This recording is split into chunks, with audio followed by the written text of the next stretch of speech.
Guys, good morning. Ito po yung breakfast ko. Alhamdulillah. Salamat sa kay Allah sa mga pagkain na ito. Hindi ko po inihingi pero kusang dumarating.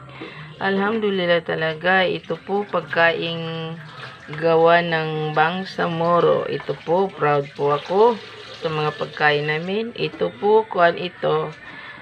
Suman malagkit. Matamis po ito ng kaunti. Ito po yung donut ng Moro. Ganyan lang po pero masarap.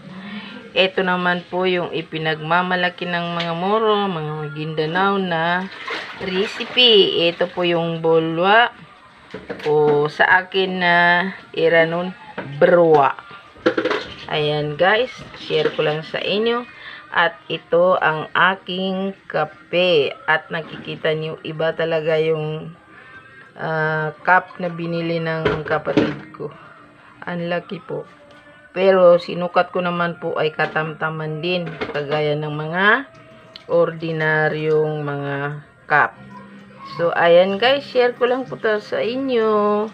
Magandang umaga sa inyong lahat. Kain na po tayo guys. Maraming salamat sa inyong panunood at sa inyong